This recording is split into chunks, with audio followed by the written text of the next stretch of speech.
Next Level Sports welcomes you to the following presentation of the Simulation Football League.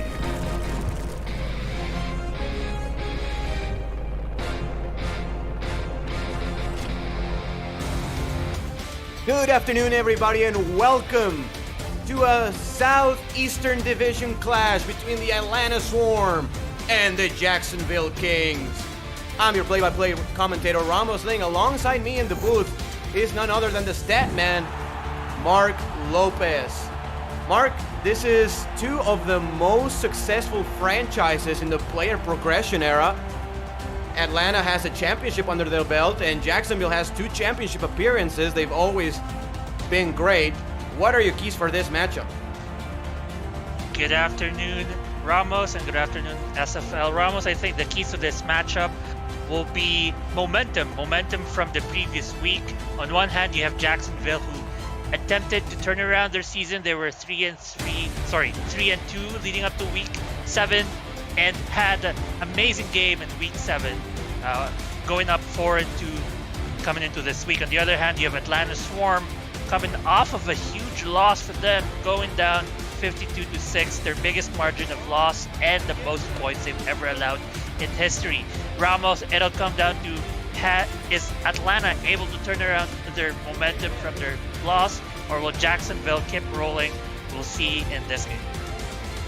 Team captain Marcus Dunhill, the former Atlanta Swarm quarterback who won a championship with the Swarm 4 seasons ago, calls the toss. Atlanta wins that toss. And we will see the Jacksonville offense first.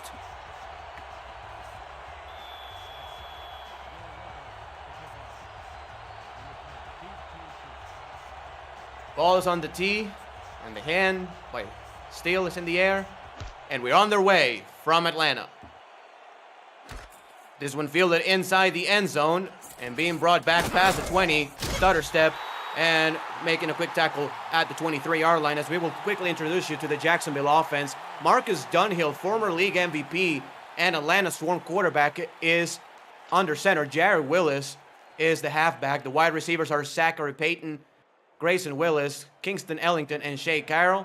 The tight ends are Jack Wall and Talon Steele.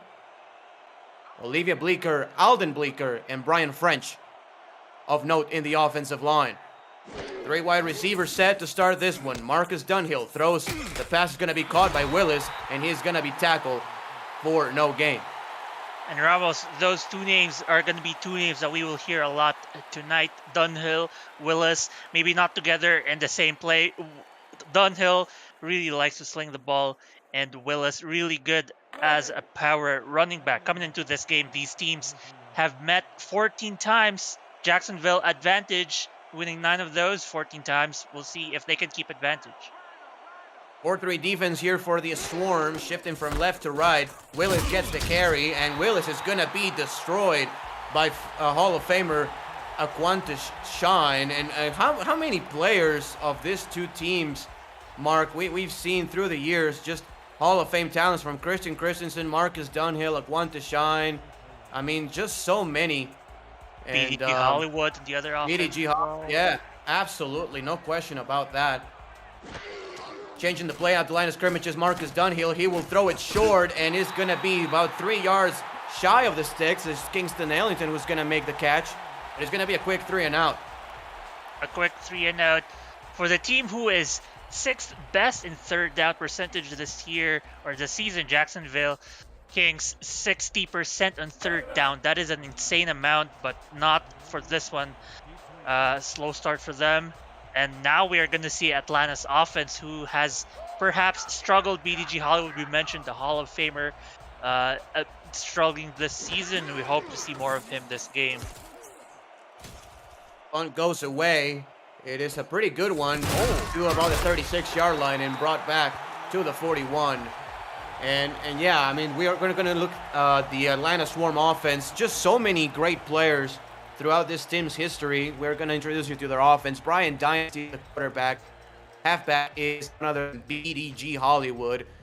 Fullback is Mitchell. At wide receiver, Honus Adobe, Steve Falco, Boo Chisholm, the Hall of Famer, and Ryan Roosevelt. Tight ends are DJ Bandit and Jamal Wooding.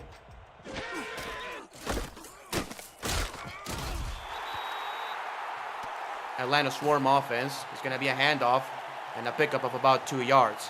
Second down. Expected play selection and expected play result. Obviously, you wouldn't give it to your Hall of Famer, BTG Hollow. He has been carrying your offense several seasons in a row, and he has shown success. But on the other hand, if you're expecting that kind of a play, Jacksonville lines up against it and stops it. Going to be another I formation pro set this time with Tweens far side. Going to be a handoff to BTG Hollywood, and he cannot get to the edge. A great tackle by Buster Johnson. And let's introduce you to the rest of this defense. Mike All and Taekwon Hale are the defensive ends. Buster Johnson and Forrest Dalton are the defensive tackles. John Martin, J.R. Lawless, and Garrett Hudson are the linebackers. Corners are Connor Darian, Terrace Pearson, and Bernard Gooden. Safeties are Greg Gaines and Stuart Somalia. 4 wide receivers this time. It's going to be a throw. Dynasty, deep drop back. Dynasty goes deep, and the pass is going to be caught. A great pass right there, threading the needle. And we have an Atlanta first down. The first down of the game goes to Honus Adobe.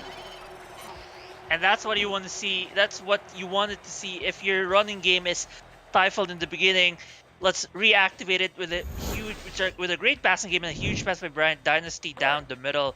And a good catch. Bryant Dynasty starting off hot, making his first completion after his first attempt. Probably see more of that this game.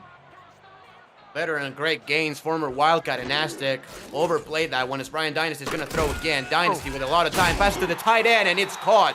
Jamal Wooding for another first down, and the Swarm are in the red zone. And that was all Bryant Dynasty because he made that throw as he was being pressured, hit at the tail end of that throw, makes the completion anyway, and a huge play by Bryant Dynasty. And you're right, they are in the red zone after just a few plays. Jamal Wooding, a 4-time All-Star, more than anybody but Aquanta Shine on this Atlanta team. Power I formation for the Swarm this time, 4-3 defense for the Kings. The carry goes to BDG Hollywood. He has some space, spin moves, and gets 6 yards. A decent play here by the Atlanta Swarm offense. Good job by the offensive line. That's the kind of thing, Ramos, that is just so scary about BDG Hollywood. When he makes a move on you and he breaks a tackler, and then suddenly there's open space, you really got to send more people to him. And that's what they did. They sent number 55 along the tackle to bring him down. Great wide receiver set and 2 backs in the backfield for the Swarm this time. A nickel defense for the Kings. Dynasty to throw. Moves in the pocket. The pass is caught inside. For a touchdown is Ryan Roosevelt. Wow, Ryan Roosevelt just making it look so easy right there. Number 88 with the post route finds himself in open space. Ryan Roosevelt previous game had no touches, no targets, no yards, nothing, and picks up a touchdown for his team. Just a great drive, to your point, a great drive by Bryant Dynasty throughout. Had a great pass to Jamal Wooding on the near sideline, and that beauty of a touchdown inside. And the Atlanta Swarm are leading now 6-0, and Steele is going to put it 7-0.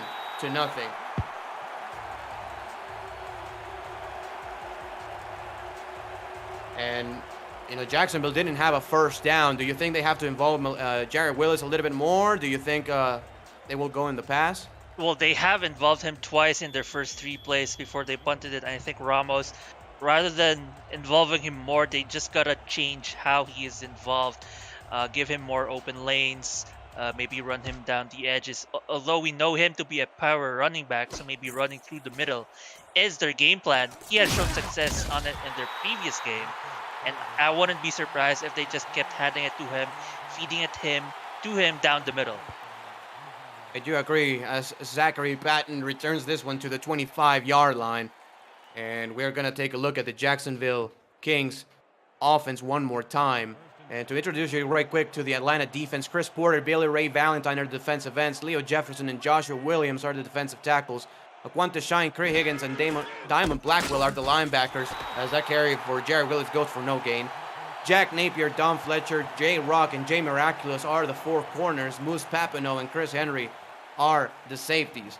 And another play, another loss of yardage here for the Jacksonville Kings, as Atlanta has dominated the trenches so far. Yeah, they've done their homework. They've scouted this game plan really well from their huge win last week, 2 weeks ago. 12 personnel. That's 1 running back and 2 tight ends this time. It's not going to be another handoff to Jared Willis. He has just a little bit of a crease, but not much, as Swole Williams and company make the stop, and it's going to be 3rd down.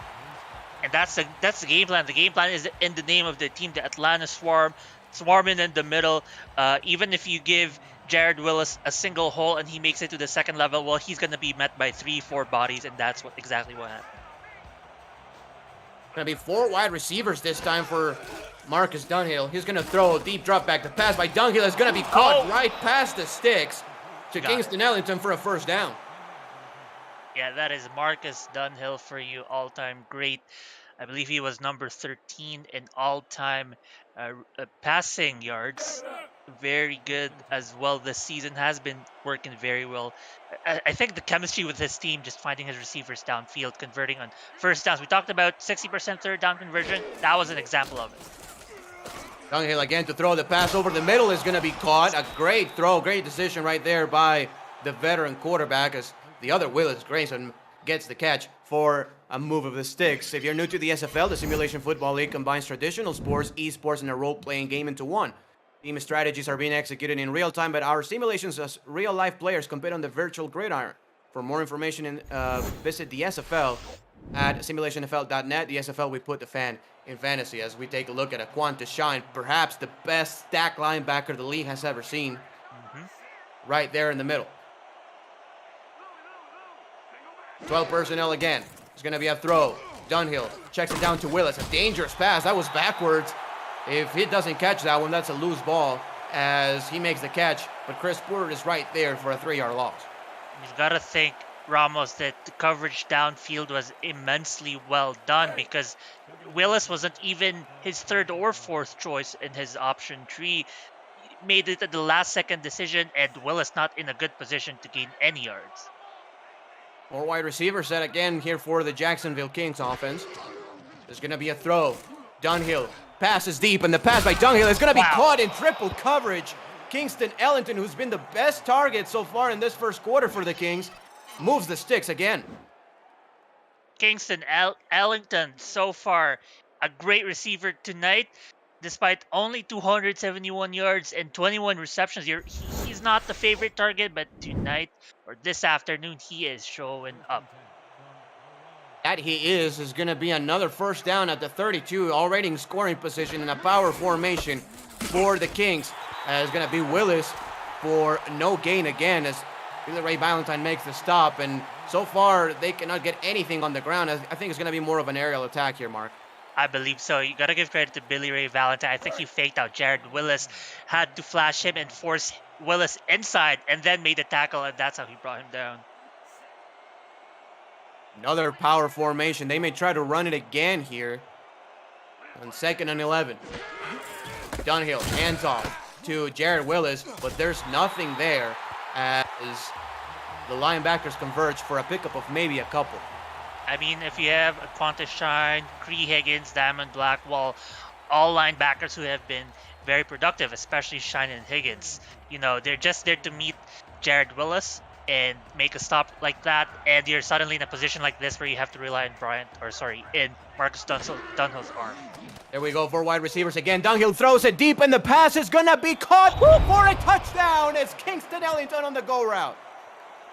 3-for-3 in this drive is Marcus Dunhill on the 3rd down, 3rd and long passing situation, and he makes it. He makes all of them. He makes this one for a touchdown, and Marcus Dunhill pays back for the 7 points that they couldn't get in the 1st drive.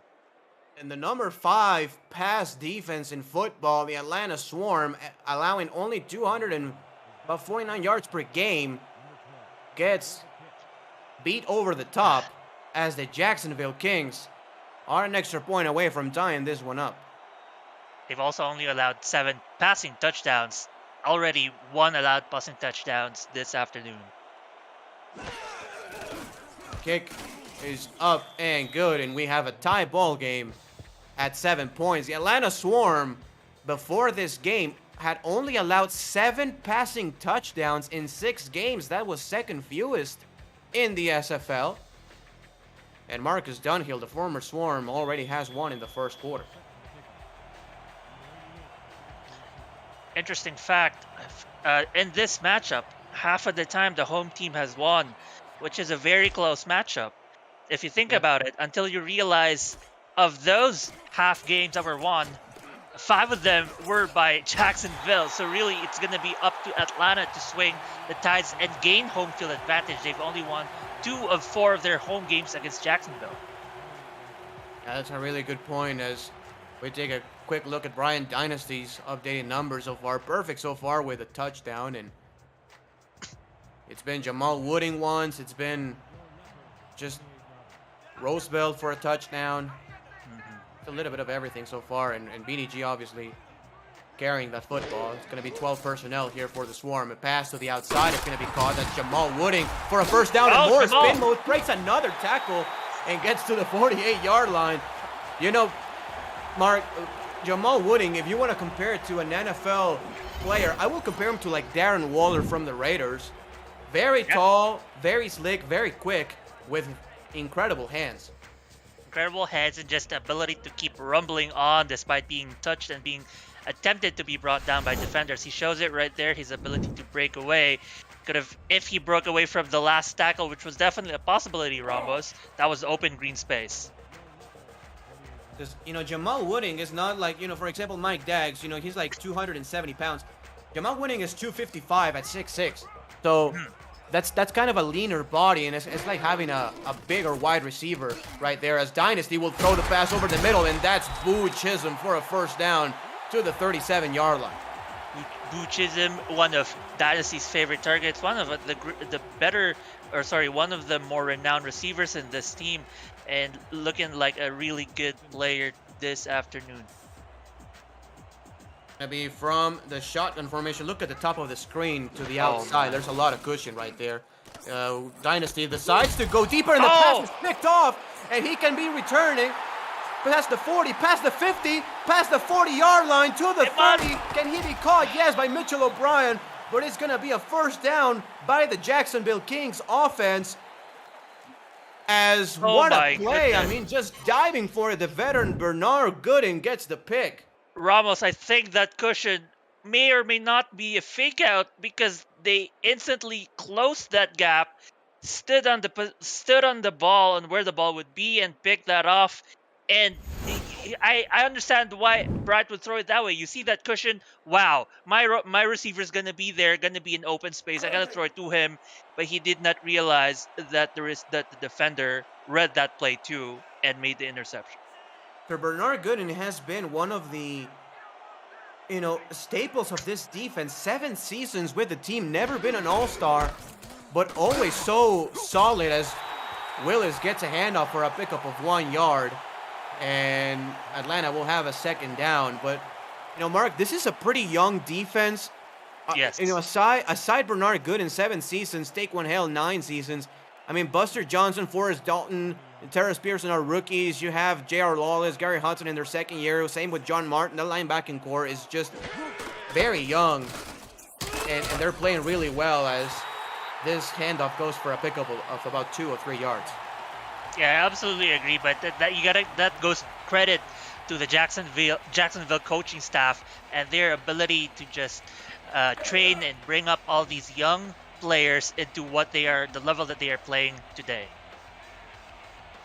You look at Stuart Somalia, the rookie as well, starting strong safety, picked up in the first round in this past draft, as the pass by Dunhill goes intercepted, and that's Jay Miraculous. A pretty similar play right there, Mark. Just trying to throw it in the intermediate zone, and the trailing corner gets the interception. That's Jay Rock, excuse me, not Jay Miraculous.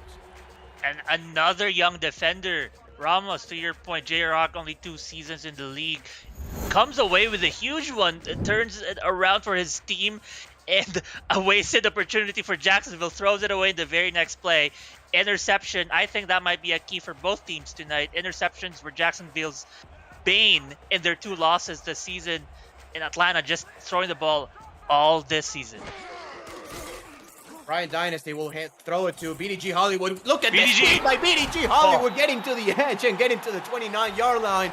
Man, I'm telling you, if that was pretty much anybody other than BDG, that's a loss of 3 yards. Absolutely. If that was Jared Willis, we've seen it so many times this game already, Ramos. Jared Willis throw to him a quick out throw, and he gets tackled for a loss. And BDG just makes it away, gets, what's that, 11, 12? What a great athlete, what a great human being this guy is. Just a freak of nature. The perhaps best running back the league has ever seen, BDG Hollywood. I mean, and there's been many. Just so many, from Park Inchol going to Ray Bentley and many, many others. First down and 10 here at the 29-yard line. Dynasty, deep drop back. Dynasty throws it outside. Jamal Wooding, first down. Well, actually, he's gonna be a little shy of the first down. Oh. I think the catch was right over the first down marker. What do you think? It could be. I looked at the point of the catch. It looked like it was over the line. I wonder if they could challenge this. But you're right. It's still a good play, though, in my opinion. And if you have BDG Hollywood in your backfield, Ramos, this is nothing to them. That's the end of the first quarter. We are all tied up at 7.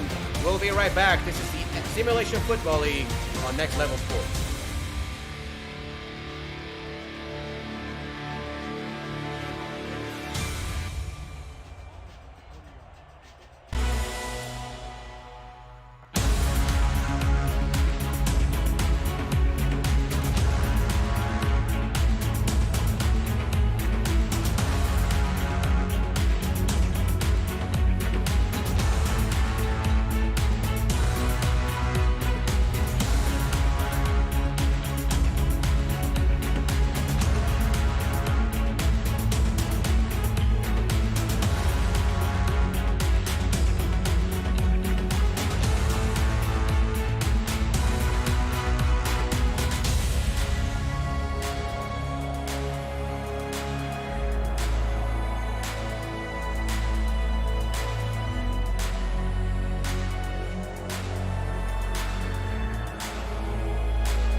Back in Atlanta, it's the Simulation Football League presented by APM Music. The handoff goes to BDG Hollywood. Oh. He gets the edge, and BDG Hollywood has many yards, moves the sticks, gets to the 38-yard line, a long of 23 for the Hall of Famer. And BDG Hollywood, we were talking about him in the beginning of the game, how he has struggled all season. He has been held to only one game with over 100 yards. And really tough for him this season. I mean, if you're such a great player, teams will plan for you. Teams will plan around you. He has been stifled all season. That last play, no, he's showing that he is still one of the best. That he is. A power formation again. Strong eye for the Swarm. A handoff. BDG Hollywood, a lot of space again. BDG pushes the pile, gets 12 more, and gets to the 25-yard line. You know, and despite, Mark, this Atlanta offensive line not having really any standouts, it's just a combination of solid play and the blocking up front by Mitchell O'Brien and company. That really makes a difference. And of course, BDG Hollywood, Yeah. and his experience knowing where to run. Absolutely. It's also week 9, and it's a matter of time before BDG Hollywood breaks away, keeps progressing, and comes away with beastly games like this. High formation. It's going to be a power play. BDG Look Hollywood at that again. blocking! The blocking, and just say that the blocking is just incredible so far. Another 12 yards. I thought I saw Aquantis Shine blocked by 2 people. I might be mistaken on the number, but that's the kind of blocking that will lead to explosive plays.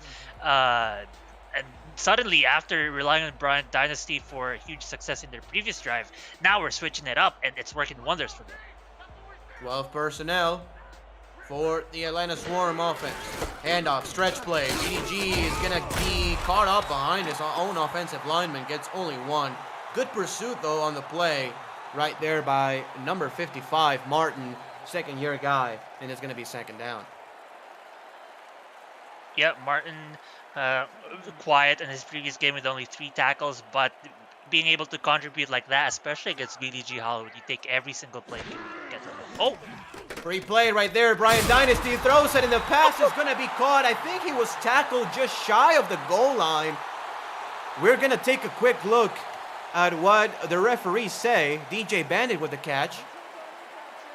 At least it's going to be first and goal. Yeah. It is declined. It's going to be first and goal, and DJ Bandit gets to the 1 centimeter line, and it's going to be first and goal. Yeah, Brian Dynasty showing up tonight. Only 1 incompletion, which was his interception. But besides that, 8 for 9, already up to 129 yards this afternoon. He is incredible. He has been showing that his ball security is good, and that was a concern all season. Not this time. The only question is it BDG or is it Mitchell O'Brien? Dynasty will throw. Actually goes outside, and the pass is almost picked off in double coverage. A curious play call right there, trying to get to the corner of the end zone as Garrett Hudson makes the PD. And it's going to be second down. But, you know, Mark, that was a soft box by the Jacksonville Kings. They didn't put a goal line defense in there. I think BDG will be licking his chops right here. Yeah. And will demand for the football. Maybe even Mitchell O'Brien. You got to give credit to them, though. They won the rock, paper, scissors fight. They were expecting a pass despite BDG being in the backfield. This is going to go to BDG. There's no question about it, right? I think so. I guess 5 so. guys in the box for Jackson. BDG gets the handoff, and he's going to be stopped. Oh, my God. Unbelievable play right there by the Jacksonville defense. Number 94, Big Forrest Dalton. Well, 6'1", 280 at the nose guard. Makes the TFL, the rookie, 3rd round pick. He on the Hall of basically Famer. He shuffled the center 2 yards into the behind the line of scrimmage and met Hollywood there. Wow. Unbelievable athletic play. This one goes to Mitchell O'Brien. He's not going to get in. The Atlanta Swarm with 3 plays inside the 1. Now face a 4th and goal. And Mark, I will kick a field goal. I mean, if you didn't get in 3 chances, why do you think you can get in 4th? Yeah, no, I agree, and they agree with you as well. John Martin again showing up with a huge tackle against the veteran, against this incredible beast of a human being, and what a tackle to make. Just absolutely insane. Especially that second down play. There were 5 players in the box and 7 blockers. And they couldn't get an inch. They were pushed backwards. They were crushed at the snap of the ball, and nothing will happen when your center is right on your face when you get the ball. That is very true. And we can take a look back at this series. And if Jacksonville wins, that could be a huge reason why, as the return goes to the 21, as the returner ran east to west instead of north-south to the 21. We're going to see the Jacksonville offense back on the field. And Mark, that was a better offensive drive for Jacksonville last time around, as they were able to get in the end zone after a sluggish first quarter. Yeah, absolutely. Again, Jacksonville, not the most offensively, statistically, superior team in the league, but they are very solid. They have good players. The pass to the outside goes to Grayson Willis for a pickup of 5 yards, up to the 26. And it's been all Kingston Ellington for the most part, but Grayson Willis starting to make his mark. Yeah, Grayson Willis for sure. 22nd in the league in total yards this season. Not the most stellar ranking or statistic, but still a solid contribution for him. 12 personnel again. Handoff goes to Willis, and Wow. Jared Willis gets skinny, gets the first down to the 33-yard line as a couple of defenders for the Swarm make the stop. And another move of the chains.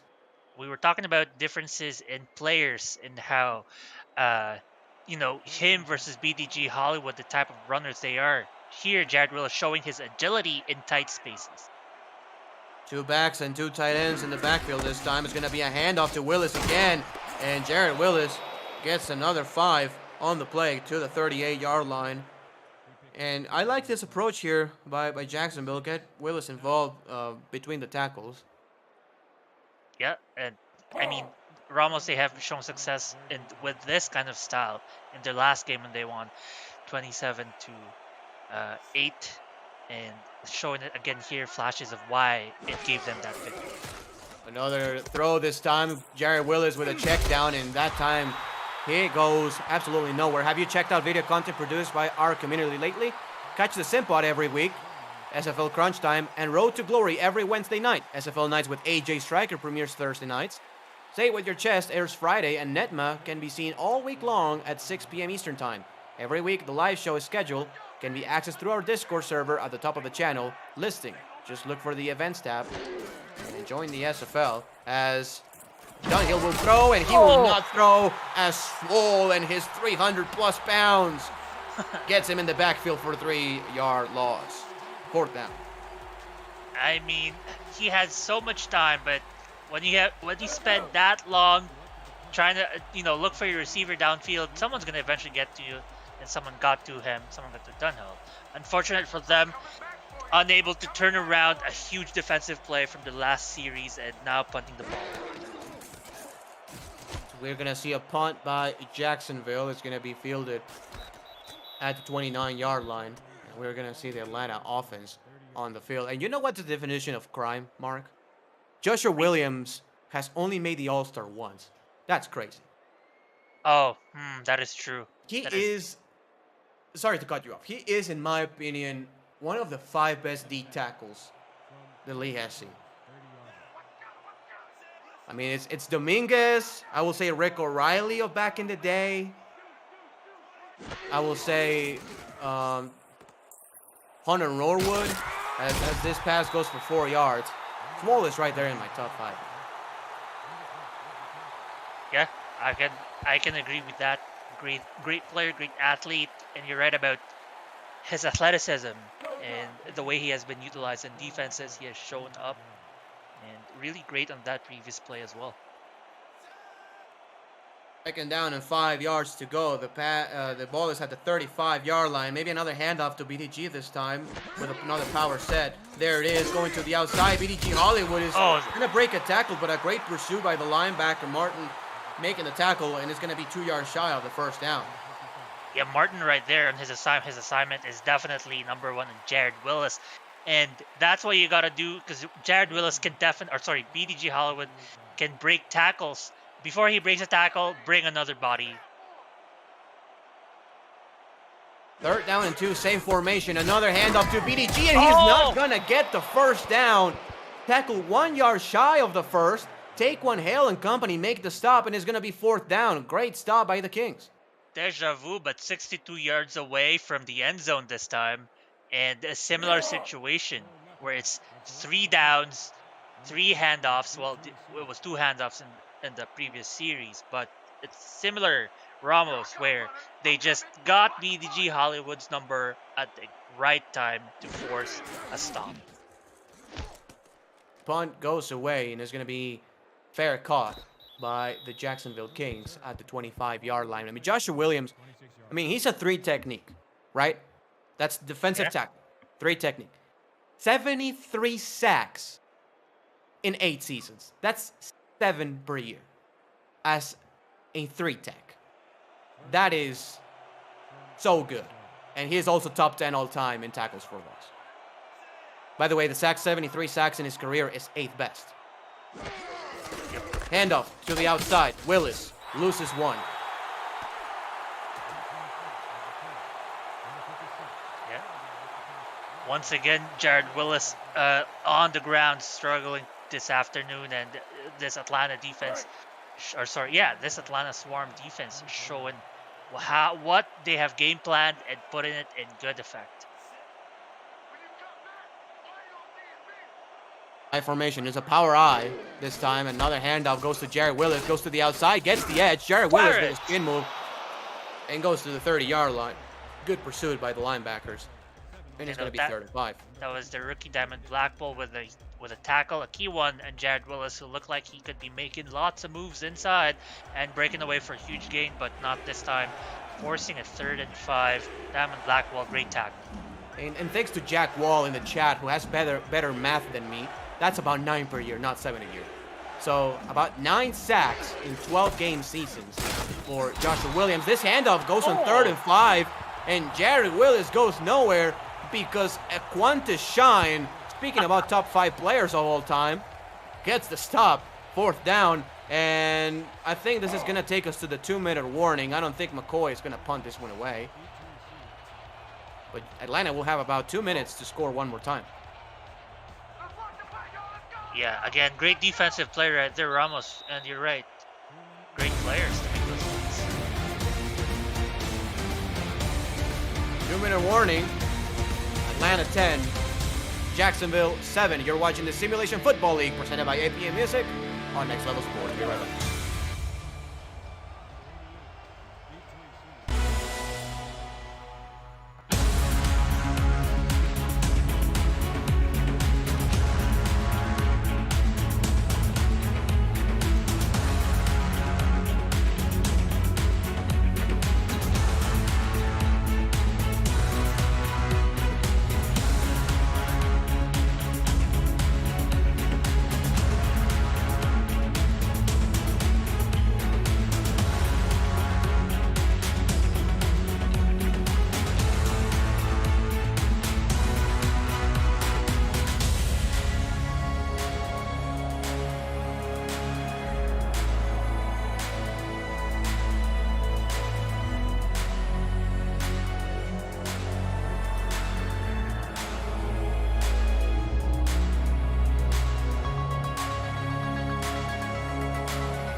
Here in the high, 4th down and 4 yards to go. Jacksonville will punt it away, and Atlanta will have 3 timeouts with pretty decent field position. McCoy punts this away, and it's going to be fair caught by Ryan Roosevelt. He had some room to run, but decides to fair catch that one to the 37. And Atlanta can at least probably get about, 30, 35 yards and be in field goal range, Mark. Yeah, absolutely. But for Atlanta, they're going to really want to, for Jacksonville, they're going to really want to watch out against BDG. Again, they did stop him last time, but the amount of carries he's getting, any minute now, he's going to break away for a huge one. Goes to BDG Hollywood, who breaks a tackle, and then he's gang stopped by a couple of players for a pickup of 7 yards, including Lawless. And they're going to let this clock run. It's going to be a matter of clock managing for Atlanta Swarm. I mean, there's more than enough time with 3 timeouts. You know, you don't want to go 3 and out and leave Jacksonville with too much time either. So I understand why, you know, no huddle is not a necessity right now. Right. 3 wide receiver set. It's going to be a counter play, a counter tray. BDG is going to go nowhere. And it's going to be 3rd down and 3. And again, number 55, John Martin, involved in that play already. According to our stats, people in the truck, thank you to them, he already had, that would be his 5th total tackle tonight. Already had 4 solo tackles before that one. Pro personnel this time, or 21, however you want to call it. The handoff goes to BDG, and he moves the sticks for a 1st down. And they're going to go no huddle this time. I will throw it once. There it is. The pass is caught. Boo Chisholm gets out of bounds. Oh, he did. Yeah. Good play right there. Gets out of bounds. Yeah, for 7 yards. And gets to the 45. I think it's a good call right there, Mark. Just try to go no huddle. Try to catch Jacksonville on their heels. You know, 7 yards, get out of bounds, stop the clock, and save that timeout. Yeah, that's true. It's the stopping the clock. Give yourself one last chance to score. Maybe get closer for a field goal. They're lining up for a run, but it would probably be more open for them for options if they went for passes. BDG Hollywood gets the run. I don't hate the call because you do have 3 timeouts. Right. You're giving the ball to your best playmaker, so I don't hate the call. But a great job by Greg Gaines and company making the stop. Absolutely, especially in 2nd and short down situations, Ramos. But I imagine this time, if they're aiming for points, if they're aiming to get closer, maybe line up for a pass and we try to throw the ball to one of your favorite receivers, Vultures, and probably right there lining up for a huge catch. Look for the post route here. The pass, it is the post route inside for a big gain and a late hit on top of it. Is going to add up many more yards, and it's going to be inside the red zone for Siege Falco. As we're going to take a look at R62, and that's it. That's the late hit. Yeah, and first target, first catch. Penalty. Not only does it give more yards, guess what? It stops the clock. And I mentioned the post route because from the pre-snap, you have Greg Gaines and Stuart Somalia outside of the hashes. So the hashes are those lines inside the on the field, right? You know, for our newer audience. So those safeties. 10 yards, yeah. Yep, those players are outside those hashes, which makes the middle of the field the area to target as an offense. 1st down and 10. The pass to the end zone. Jamal Wooding, touchdown, Atlanta. Very good play right there, and Jamal Wooding makes a catch under the rust, it seems like, as he runs towards the defender. Actually, no, wide open. And wow, just runs his route. I think the defender drifted towards the middle of the field. The safety drifted towards the middle as Wooding was running to the outside. And that situation, that timing, really just opened him up. This is a great drive here for the Atlanta Swarm. And this is the 2nd time Jamal Wooding gets loose on that corner route as the extra point goes up and almost blocked, and the holder got destroyed. It's good. Let's send it to Cam for an update from Baltimore.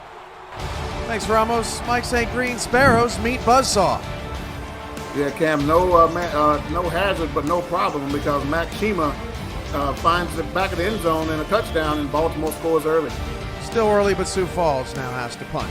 12 seconds left to go in the first half. We'll see you back at the SFL studios for halftime.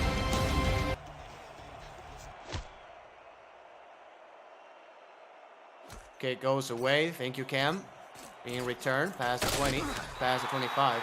Actually, to the 24-yard line only. Coming up on the APM Music Halftime Report, Cameron Irvine and Mike St. Green check in on crunch time and a Week 8 roundup. Plus, update you on the action going on in Maryland between Sioux Falls and Baltimore. Part of our bonus coverage here today on Next Level Sports is all coming up on the APM Music Halftime Report. 7-0 so far for Baltimore. So we just took a look at an update.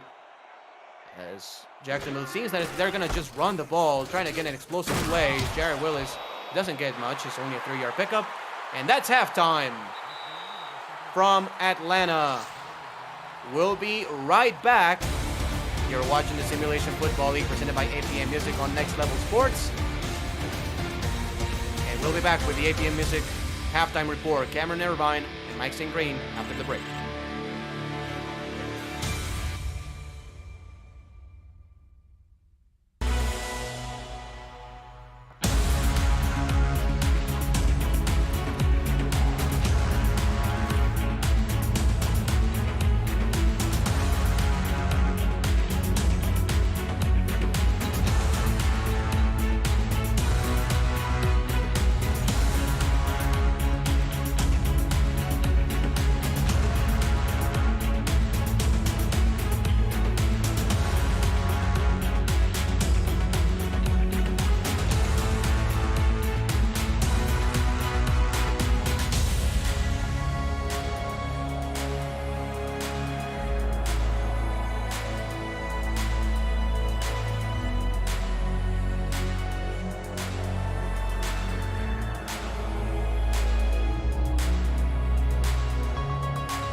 Welcome to the APM Music Halftime Report back here at SFL Studios with Mike St. Green. I'm Cameron Irvine. And Atlanta looking like the bye week treated them well, Mike. They made some adjustments in the coaching room. And a great first half for Jamal Wooding, who was really quiet last week. BDG got going. This is the Atlanta team that we're used to seeing. They're off to a hot start against Jacksonville. Yeah, Cam, a lot of times if you're going to make a change, it's at the bye week, right? If you're going to change up some things, maybe change up some coaching, that's a good time to do it. You have a couple of weeks to work on it. And Atlanta, they've come out looking extremely sharp in this first half, and particularly the first drive of the game. They look pretty sharp. Dynasty has looked well in this first half, and the offense seems to be clicking, because Atlanta, when they're good, in my opinion, is when Jamal Wooding is getting involved and they're getting their third wide receiver involved, which is Ryan Roosevelt, and they've done both in the first half. Yeah, they've looked really good. Dunhill got a nice touchdown to Kingston Ellington, who looked sharp early. Jared Willis has to get going. Struggled there in the first half on the ground. Sioux Falls and Baltimore we're keeping an eye on. You saw the game update with the touchdown pass to Mac Chima. That game is still 7-0, but Baltimore is marching. More importantly, though, Mike St. Green, we have a very busy weekend in the SFL, and we are chock full of games coming up tomorrow. A triple header of action starting at 5 Eastern. And we begin with London and Las Vegas. Let's take this block by block. A lot of critical games. London, Vegas, Tulsa, Carolina, all in the mix in the middle of the pack. Yeah, this is a big game for London, Cam. They've been struggling all season long to get back to 500. They're 3-4 right now. This is the opportunity to get back to 500 with a victory over Vegas in this game tomorrow. But Vegas, they're looking good out there in the West right now, and they want to keep that momentum going after they're coming off of a victory a couple of weeks ago over Atlanta, 52-6. So they definitely want to keep that momentum going and keeping the leg up out there in the West. And Fort Worth, San Diego on the slate tomorrow. I'm sorry, but they're at 7 o'clock. But let's go back to Tulsa and Carolina.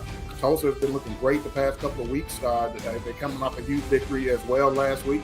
Carolina, they just always seem to be right there, with their hand on the victory button, but can't seem to quite flip the switch and get it done. But the offense has been great out there in Carolina, so I expect a great game out of Tulsa and Carolina tomorrow, Ken. And the last two times that the two teams have played, it's been the same Carolina story. Tulsa's won in overtime or on a thrilling last-second play. The Skyhawks have just have to figure out how to get over this hump. Fort Worth and Portland, two teams that are really struggling, that are relatively new to the league. They're on the road to take on San Diego and Lone Star, respectively. Lone Star has a chance to take the division lead in the South, and San Diego trying to shake off a little slump. I don't know, Mike. This Fort Worth team, there could be an upset special there if San Diego can't figure out how to shake off the rust. Yeah, Fort Worth, they have kind of, made a kind of some strides back after a rough start to the season. They had a big win over Houston a few weeks ago, and right now, if they can pull off a victory over San Diego, they can be right back into the playoff conversation, Cam. So, and San Diego got off to a great start of the season. They beat Florida. The offensive looked explosive. Gunnar Lewis is having a great season out there, but they've struggled a little bit. So. They want to keep that momentum going out in the Pacific, and they don't want to get too far behind in the division race to Vancouver. So it's going to be a huge game for both teams as far as playoff positioning and possible playoff, berths. Portland has kept it close in their last few games. Well, really all season long. Yeah. They just seem a little snake bit, Mike. And I'm not really sure how to fix it. They're playing pretty well on offense. This defense has bottomed out on them. Yeah. Typically, when we talk about Portland, we're talking about their defense, creating turnovers, pick sixes, and that's what we have become accustomed to seeing from them. And the defense is kind of letting them down, as you mentioned, Cam. They're not getting those plays, those difference-making plays that can make obviously difference in outcome of a ball game, and they seem to be struggling with that. The offense is still great. Ezekiel Love is up there in the top of the league in rushing, but they just can't seem to make that one play to get them over the hump and get them in the victory column. Portland gave up 21 points a game 2 seasons ago, 27 points last season, and now almost 34 points a game. It's the most points that any team's given up in the last 6 seasons on average. Mm-hmm. They're just really struggling. We'll see what they can do. Ace Finnick's been very good with the football this season, hasn't made too many mistakes. How about in the late block, Mike? DC Denver, you saw in the nightcap. That might be the most entertaining game of the day. DC is slumping just a bit, and this Denver team, while they may be 3-4, they are fun to watch, and they make every game interesting. Yeah, Denver's going to score points. They're going to give up points, and that's going to be a credible matchup tomorrow because both teams can score the football. Kevin Say on the other side for DC, as we know, he was on pace for a 2,000-yard season up until last week. He got bottled up a little bit last week in the loss, but that they're going to bounce back. The offense is going to be explosive in this game. Go back to Denver for a second. Logan Keel has been great, big play threat for Denver. Eric Price has had a great second season in the league, so going to be fireworks all over the field in that ball game tomorrow night. I just looked over and watched the Sioux Falls play here on I think there were 2 different separate face mask penalties on that play. That was wild. But Houston, LA also late. And then Monday night we've got on our SFL Twitch channel. Wow, they actually call roughing the passer. You don't see roughing the passer and face mask on the same play too often. Sorry, folks. Sorry, TV folks out there. We got a lot going on at SFL Studios all the time. We'll get to Sioux Falls and Baltimore in a moment. Monday night, St. Louis takes on Florida on the SFL Twitch channel. And for the first time, you will hear coaches live in the game, in the moments of the game, talking about what that play was, why they chose to run it this week, what they saw on film, and really just kind of breaking down what it's like being a coach in the SFL. Colin Northrup, Max Paul representing the owners, and then Ben Jackson and Drew Riley will be mic'd up for that ball game. And we're just going to spend an hour and 45 minutes listening to some coaches talk some football. Twitch.tv/SimulationFL should be very interesting. Yeah, Cam, I really like what the league has been doing this season on Monday nights with different perspectives and different camera angles and different people that they've been having on to comment on the game as it happens live. So it's going to be interesting to see that, especially coming from a legend like Max Paul, Colin Northrop. Guys have been a lot around here for a very, very long time. And one interesting thing coming out of game of just basically breaking news announcement that that the St. Louis is going to have a couple of retirements at the end of the season, so that's going to add more incentive for them, for St. Louis to try to get things done right now and maybe get those guys in the playoffs for one last go around. Yep, no doubt about that. Right now, Sioux Falls is down 14-0, but Mike, they stopped the bleeding. Baltimore almost went up 21-0 in the first, but Sioux Falls got an interception in the end zone, and now they're in Baltimore territory for the first time. They need to settle down because in that first quarter, it didn't look like they got off the plane. Yeah, that was a huge play to come up with that interception at that particular time, because getting that far down to Baltimore, you're asking for trouble. These guys, they can steamroll you better than any team in this league, and so you didn't want to come out of a 21-point hole to these guys, and huge momentum switch. Now these guys are moving the ball at the end of the first quarter, and maybe they can put some points on the board. If you want to watch that game in full, you can go to our Twitch channel, twitch.tv/Simulationfl, to watch that ball game. Mike Daggs and Matt Wilson are on the call. But if you want to keep it right here in this competitive game, Atlanta leading Jacksonville 17-7 in Marcus Dunhill's return, we will have all of the updates for you from Baltimore as the day goes on. 10-point lead for Atlanta. They're looking good, trying to knock Jacksonville down and make the Atlantic a mess. This has been the APM Music Halftime Report, and we will be right back to Atlanta after this commercial break.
Welcome back from Atlanta, Georgia. The Jacksonville Kings are going to kick it to the Swarm, who lead 17-7. Ryan Rosebell is back deep to return this one from the 5.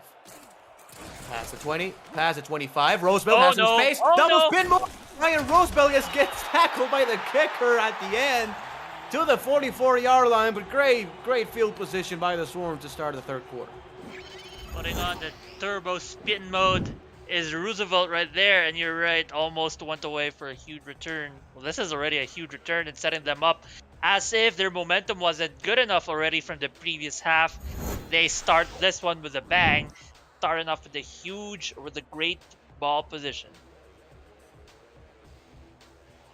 Atlanta has had a great game so far in pretty much every area. BDG Hollywood has been productive. Jamal Wooding has been very good. Offensive line has done its job, and defense has been really, really solid. As BDG Hollywood is going to get a handoff. Another spin move. BDG gets to the 45-yard line of Jacksonville's side of the field and moves the chains. I think Ramos, behind the scenes, Atlanta is giving all their players like sort of ballerina lessons. Because all of the spinning, all of these dance moves they pull off in the middle of the field is just so incredible. And the way that they utilize that skill to break tackles, right there, BDG Hollywood, another showing of skill, picks up a lot of yards for his team. So we take a look at some updated stats, and thanks to Mark Chisholm on the stats truck, BDG Hollywood approaching 100 yards in this one already. The throw by Dynasty is going to be incomplete, as we're going to have a second down. Siege Falco has been pretty quiet. One catch for 20 yards so far. Absolutely quiet game for him. Quiet game for a lot of receivers tonight. When we go back to Jacksonville, we can talk about that. But I think it's just the success of BTG Hollywood on the ground, already 81 yards in this ball game, and that whenever you throw the ball, there's less opportunity for others to shine. That's only the second, technically, pass that has hit the ground for Dynasty. He's 12 of 15, so that's 3 incompletions, one of it being an interception. And it's going to be another handoff to BDG Hollywood, who has a lot of space again. BDG gets 8 yards. And it's that offensive line, Mark, and the fullback tight end combination with Bandit just leading the way. Yeah, absolutely. You're right. Earlier in the game, they don't have any star linemen to speak of. You only really have DJ Bandit, Jamal Wooding, tight ends to support that line. But boy, are they showing up and being stellar in this game. Look at the bottom of the screen. Only the corner is in the area. Dynasty will throw the pass deep, and the pass is picked up. Stuart Somalia gets the interception and returns it to the 26-yard line. The rookie gets the pick. First rounder, 12 overall. Gives the ball back to the Kings. Much needed, Mark. Yeah, we're talking about momentum to begin the game. Which team can bring the momentum into this game for a win? Jacksonville started slow, down 7-17, and with this flip of a switch, with a single play and interception, suddenly they might have momentum on their side. But Ramos, I think there were a lot of things that did not work out in the first half. A lot of checkdowns to Jared Willis that resulted in losses. I don't think they want to go back to those and just rely on passes by Mark Dunn.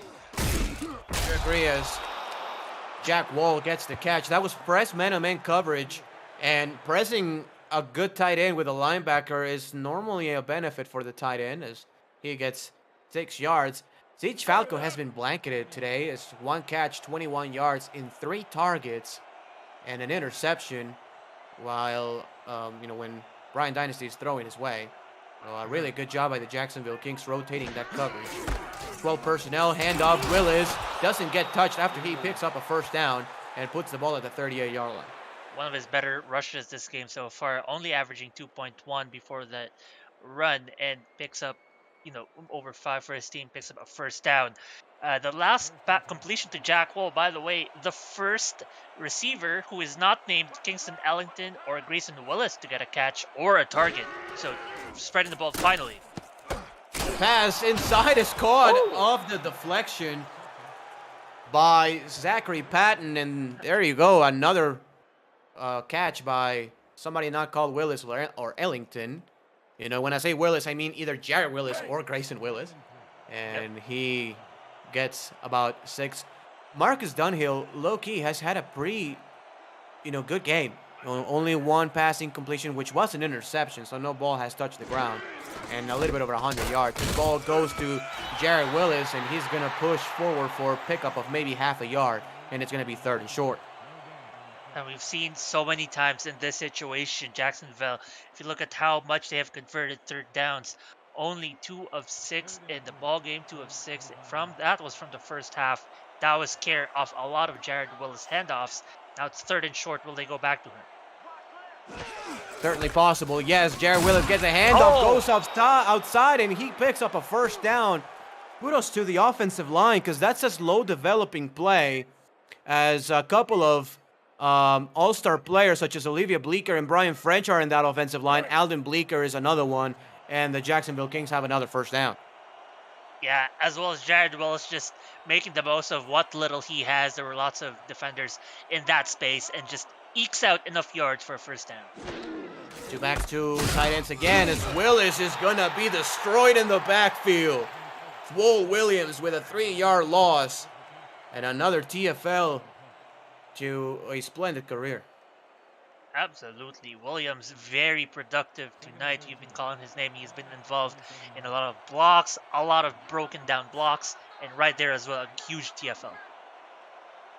Power I formation, handoff. Willis, nothing doing there as big number 90, that's Leo Jefferson at 6'6", 315, makes the tackle. Yeah, with all these star defensive linemen, defensive ends, and tackles, it's really tough to run against this team and their ability to get behind the line of scrimmage and meet you at the line. You really got to work on your one-on-one moves and break tackles. Look for the fade route here. Look for the go route as they're going to go actually inside, and the pass is picked up. A lot of room to run as the linebacker gets past the 30, past the 20. He's not going to be stopped. Touchdown, Atlanta. Bree Higgins. Oh my God. I think Ramos Cree Higgins has our broadcast booth directly piped into his helmet because he was reading all those plays and sat on that pass, picks him off, picks Marcus Dunhill off for a huge pick six. And look at that. He read that play from start to finish, just sitting on his zone and runs home. And that close to the end zone, and it's pick six all the way. Wow. What a play. I mean, his responsibility was similar to what you will see in Tampa 2, which is the inside linebacker has first to go backwards and backpedal because his responsibility is to cover the deep middle of the field first. But if you don't see nobody going deep middle, or if the safety has it, then you just have to creep back to the line of scrimmage as much as you can and trying to cover one of the receivers probably crossing inside. And that's what he did. Intercepted the ball, and there was nobody there to stop him but offensive linemen, and they're not going to catch a linebacker. 24-7. Yeah, that is all Atlanta right now. Going swimmingly for this Swarm team. And now you're down. That is 17 points, 3 scores. Jacksonville, really, time is not at their side right now. Almost over half of the third quarter has been gone. This return goes to the 22-yard line, and we will toss it back to Cam for an update. Thanks, Ramos. Mike St. Green, welcome back. Warren Murray. Yeah, Cam Warren Murray, welcome back off the scrap heap. He barely inches his way in for a touchdown on his first game back. Baltimore's up 21-7. Kay Marion got a touchdown, too, for Sioux Falls. They got the ball back. 4:10 to go in that first half. Back to Ramos and Mark in Atlanta. Thank you, Cam. This pass this time goes from Dunhill to the outside. That's Jack Wall for a pickup of 8 yards, getting close to the first down marker. And Warren Murray, Mark, he was a former Houston Hyena player, a great halfback. Yep. And what a better team, what a good team to land on mid-season. A championship contender with the Vultures, and already having a touchdown. Absolutely love to see him, a player of his caliber, showing up and being able to make an impact. Yes, sir. It's going to be an offset formation, heavy to the left side. Handoff goes to Willis, but number 99 is in the backfield for a 3-yard loss again. I mean, Williams, his speed, you wouldn't guess with how large he is as a player, and that comes with the role. But his speed, his burst of speed at the first step, and he just gets to Jared Willis instantly. The throw. Dunhill goes deep, and the pass is going to be incomplete as Carroll heard the footsteps from the safety. Going to be 4th and 5, and Jacksonville will have to punt it away, and this could get really ugly for Jacksonville if they cannot make a stop. Yeah, so far not even a field goal, but only one scoring drive, and besides that, we've had punts and interceptions all day today for Jacksonville. Not looking good for them, definitely offensively. Defensively as well, they've struggled to keep at bay BDG Hollywood. Punt goes away, and it's going to be fair caught at the 39-yard line. And, you know, I think Jacksonville, man, I think they have to put pressure on the quarterback first. And trying to get tackles behind the line of scrimmage. Like, you know, take some gambles. You know, maybe send a linebacker here or there. And try to push the Atlanta offense backwards.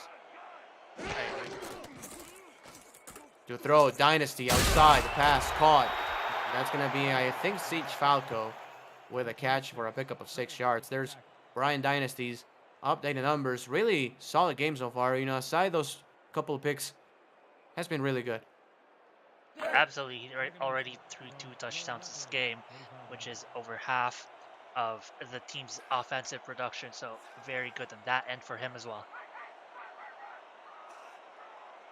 Second down, 4 yards to go. The ball at the 45-yard line. Pro personnel. Handoff goes to BDG Hollywood, and a good tackle over the middle for just a pickup of 2 yards. Visit the SFL website at simulationfl.net for links to apparel from Sector 6 and SFL mini helmets from 97 Sports Promotions, plus articles from our content team, including Power Rankings, What We Learned, The Rate Option, and Talent Factory's feature series. See all the league records, team stats, player leaderboards, the rankings of the next class of SFL talent, and so much more at simulationfl.net, your home for everything SFL. Handoff outside. EDG does not get to the sticks. A great job by the corner first, and then Lawless, excuse me. But I think the corner, that was number 21, corner Darian at 6'2", 209. He sealed the edge, Mark, so Absolutely. BDG couldn't get to the outside.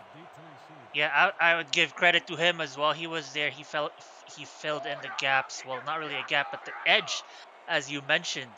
And that is one of BG Hollywood's favorite exit routes, is the edge. Fair caught by Jacksonville, and we'll be right back. It's the Simulation Football League presented by APA Music on Next Level Sports.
Welcome back from Atlanta, Georgia.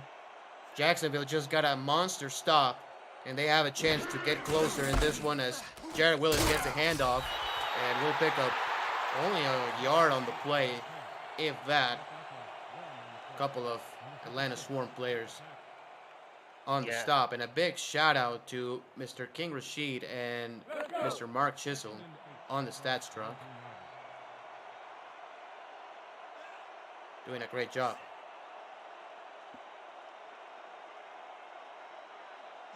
Power formation, handoff outside. Willis is going to be tackled at the line of scrimmage. And 99. Guess who? Man, because Mark, if Joshua Williams doesn't make that stop, that's a touchdown, buddy. Like, the Yeah. outside was wide open for Jared Willis. Absolutely, I agree. But that's the kind of trust they have in Joshua Williams. And of course, you give him that trust because he makes plays like that. 4 wide receivers says look for Kingston Ellington in this one. The pass goes deep, looking for Ellington, and the pass is incomplete. Jack Napier making the pass deflection. Former Aztec, and he started his career with Atlanta. Then he went to Mexico City, and it's back with the Swarm as an elite corner. Probably the best corner last season. Gets the PD, and Atlanta will get the ball back. Yeah, you're right about that. Jack Napier, the one-time All-Star, five seasons so far in the league. What a play that was from him. He climbed the ladder, almost there for the interception too. Just a great defensive play and just stuck on his target, on his assignment all the way. I had the opportunity to coach Jack Napier with the Aztecs for a season, for actually a couple of seasons. And he played the boundary for us, and he was so good. So good. Last season, you could argue he was the best corner in football. Made his first All-Star appearance last season. Nicknamed the Joker. Yeah. First down and 10. Atlanta with great field position ball is pretty much at midfield. 12 personnel. Dynasty. Throw. Pass. Caught. Wide open. That's DJ Bandit's second catch of the day. Moves the chains. And Atlanta is getting closer to scoring position. Once again, attacking that middle. A pass to DJ Bandit. Tight ends running in the middle. Why, boy, that is very effective. And look right there, an opening right there as the defenders sag backwards. Where do you throw to your tight end who's running down the middle? Any options on that play? We've seen Wooding on that corner route a couple times. That time DJ Banding underneath gets the catch. Shotgun formation to throw, pass outside. It's going to be caught. That's Siege Falco for a pickup of 6 yards and a quick out. Getting to the 31-yard line. Dynasty approaching 200. Dynasty just mixing it up, feeding all his receivers, keeping Jacksonville on their toes. Who am I going to throw to? And eventually a huge opening will open up for them, and Brian Dynasty will take advantage of it. Uh-oh. Handoff to BDG Hollywood in a free play. This one is going to be stopped at the line of scrimmage, but Atlanta will have 5 yards, and that will be enough for a first down. And they just keep rolling. Nothing is going right for Jacksonville. Now penalties as well going against them with that uncharacteristic of them to be responsible on that play. That was Forrest Dalton on the penalty, and Atlanta will get a first down. Just so difficult to win in this building, Mark. I mean, this is one of the best home field advantages in the SFL. I mean, ever. It's really tough to win here. The Atlanta Swarm all time are 44-24 at home, as BDG Hollywood is gonna get 14 yards, moves the chains again. 44-24. That's a win percentage of 65%. Not too shabby, including one championship. Good. Speaking of winning in this place, it's funny you say that it's hard to win here because just against these two, or just against Jacksonville, the last time they played here was there 3 games ago, season 15, week 7. Jacksonville actually won that game for 46-30, but this time Atlanta taking back home field advantage, and boy, what a way to do it. And you know what's crazy, as speaking about crazy, BDG Hollywood pushes the entire state of Florida for 8 yards. Atlanta has not beaten the Kings at home since 2017. Right. It is the end of the third quarter, a very fast third quarter. It's the Simulation Football League, presented by APM Music on Next Level Sports. Be right back.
Back to the Hive. The Atlanta Swarm are 4 yards away from getting another touchdown.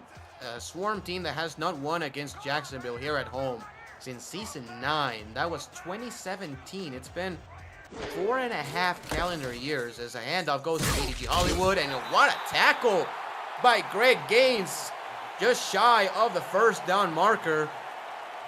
Gonna be a rule shy, 3rd and 1. And I think there was one other defender who slowed BDG Hollywood enough. I didn't catch the number, but you're right. A tackle by Gaines right there just gives him one more chance. I mean, all they need is a first down. This one, and BDG Hollywood all ready to do that. He's going to get more. BDG gets in the end zone, and Atlanta probably puts the first nail in the coffin here for the Jacksonville Kings as they now lead 30-7. Absolutely, and you're right. Probably the first nail in the coffin. Jacksonville has not scored since the first quarter. This is 23 unanswered points since then. What we thought was going to be an incredibly close game when it was 7-7 and both teams looking like it was going to be a close match. Suddenly 30-7 and the route is on. It is. And when you look at this series history, Mark, out of the 14 games, it's always been close with the exception of 2 times. Jacksonville over Atlanta 40-17 in season 11. And then you have Atlanta over Jacksonville in the playoffs in season 9. I mean, Right. Other than that, it's been, 2 touchdowns, 7 points, 10 points, 7-3, just, 3 points, a couple touchdowns at the most. And no team in this series history has scored under 13 points. That was Jacksonville in season 9. Excuse me, it was 12 points last season. Jacksonville with 12. So normally a very exciting and very close matchup, but Atlanta is really getting the better of the Jacksonville Kings, being an underdog nonetheless. Absolutely, an underdog. We're saying underdog with respect to this matchup because Atlanta is still an incredible team in their respect. So for sure, and you're right about that. Atlanta, the lesser favored team, very stellar. Jared Willis tries to cut it inside, but goes nowhere. Yeah, I mean, when we say underdog is all provided by Jack's data, and Jacksonville game, they're biased. I'm just kidding. I'm just playing. No, but they do a great job. I think Jacksonville obviously having the better record at 4-2. Atlanta had been struggling all season long with scoring. That's why the over-under was just 48.5. It did make sense, but Atlanta just came in with a beautiful game plan. Jared Willis is going to go absolutely nowhere, and the tackling of the Atlanta Swarm has been superb today. And it's so wild to see how we have seen 22 carries by Jared Willis at his fourth reception. He has had 26 touches. Marcus Dunhill has only had 17 attempts this game. He's over 50% of the touches, and yet he's only averaging 1.5 yards per carry. Half a yard per throw deep. Excuse me to cut you. Sorry to cut you off, but the pass is incomplete as Zachary Patton was the intended receiver. J. Rock, I think, was deep in the coverage, and it's going to be another 4th down. I think it was Chris Henry, actually, number 44, strong safety, making the pass deflection, and McCoy is going to come back in and punt this one away. Yet another 3rd down, not converted. They are now down to 4 and 11 in terms of 3rd down conversions. So not their most statistically great game at all, especially on that side of the ball. Ryan Roosevelt's going to return this one to the 43-yard line, and Atlanta will have terrific field position again. And when you look at this game, Mark, really, Atlanta has had great field position every time. Drive that started, at about the 40-yard line, after the return of, to start the 3rd quarter, they had great field position as BDG Hollywood's going to get a couple on this one. It's been great field position for Atlanta all game long. Jacksonville players slow to get up, and we'll send it to Cam for another update. Thanks, Ramos. GP Wells stepping up for Sioux Falls, Mike. Yeah, Cam, you let a team hang around long enough, they can get back in the game on you. A couple of interceptions in the end zone, and now GP Wells touchdown, and Sioux Falls are right back in the thick of things, 21-14 early in the 3rd. Thanks to Ramos and Mark. We'll have that game in bonus coverage coming up. Thank you, Cam. That's a rematch of a championship game, Mark. Baltimore and Sioux Falls. Baltimore got the better of Sioux Falls just a couple seasons ago. Classic championship game. Yes, indeed. Giovanni Ball just absolutely taking over that football game. As Dynasty is going to throw, the pass going to be caught. Bull Chisholm cannot get to the sticks. Going to be 4th down. A great tackle by Connor Darien. And Jacksonville will get the ball back. Yeah, and to your point about Atlanta being in great starting positions, like if you look at what they've done in the second half, they've limited Jacksonville to only 26 yards in the second half alone. I mean, in total, 148 yards in total is already incredible, but in the entire half, this half is 3/4 of the way done. Only 26 yards to show for it. Boy, is that rough. Yes, it is, as everything is going right for Atlanta, even the punt team. J. Rock, who's had a tremendous football game, pins it inside the 5.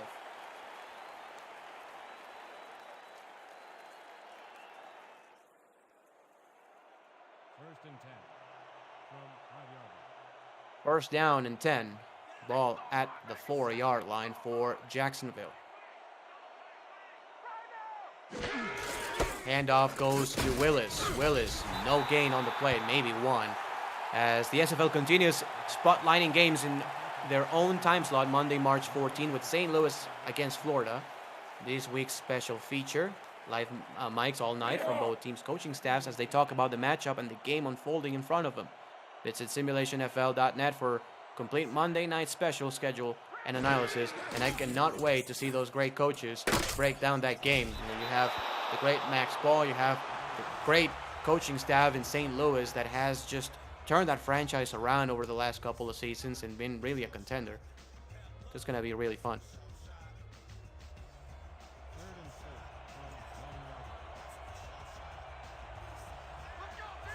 3rd down and 4. Look for Willis here catching the football out of the backfield. No, they're going to go inside. Great pass, actually. Jay Carroll has a catch. Jay Carroll has been really quiet so far in this game, but has a 1st down that time.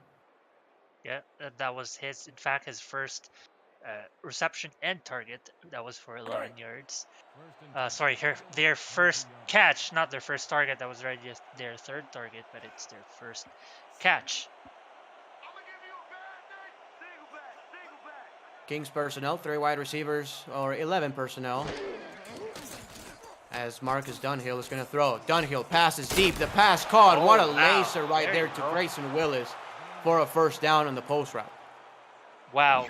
What a great catch by Grayson Willis right there. Great. That catch is his 3rd of the day. That sets him up for his milestone that he is trying to cover with his 3rd reception. That puts him ahead of James Cooley for 19th all-time. So congratulations to him. What an incredible completion for him. What a name, James Cooley. As the handoff goes to Willis for a pickup of 2 yards. James Cooley was the #1 wide receiver for the perhaps strongest offense the league has ever seen. It was the Minneapolis Maulers in season 4. And James Cooley, number 19, was the #1 wideout. And him and Aburatsobo were just impossible to stop way back in the day. James Cooley also won a championship with San Francisco Bulldogs in season 3. This pass goes from Dunhill to the inside and absolutely nowhere, as I think the wide receiver got bumped and could have been PI. Perhaps, but perhaps the referee was not looking as well, or we don't know what happened. But what we know what happened is that the silver lining at this time for Jacksonville is that they've had 1st downs again, Ramos. Their first down since 4 drives ago. Here, bottom of the screen, man. Dunhill to throw. Dunhill with time, passes to the outside, almost intercepted. Kingston Ellington has the catch, but is shy of the 1st down marker. Great job by Jack Napier making the tackle. APM Music is unrivaled music to bring your stories to life, inspiring every production with the world's most robust and constantly refreshed music collection, state-of-the-art technology, and world-class customer service. APM Music is the official soundtrack of the Simulation Football League. To explore their library and to find the perfect tracks for your projects, visit apmmusic.com. Jacksonville will punt it away, and I'm not sure why. I mean, 4th and 3 at the 46. They will guess they will go for it. I mean, they're down 24, which is a lot, but 24 is really 3 touchdowns with 2-point conversions. So you would think they will, fight till the end, but they just punt it away. Yeah, you're absolutely right. This almost seems like they've given up. I wouldn't say they've absolutely given up, but it's kind of the feeling you're getting. If they're punting it away, I guess they have something in the books. Defensively, they might force a very quick turnover into a score, given this ball position especially. Well, that's not a good start. It's a free play as Brian Dynasty will check it down to BDG Hollywood for a pickup of probably 5 yards. And if that's the case, the penalty will be declined and give BDG his stats.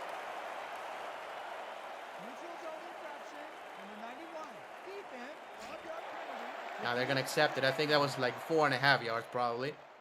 So Taekwon Hill jumps offside.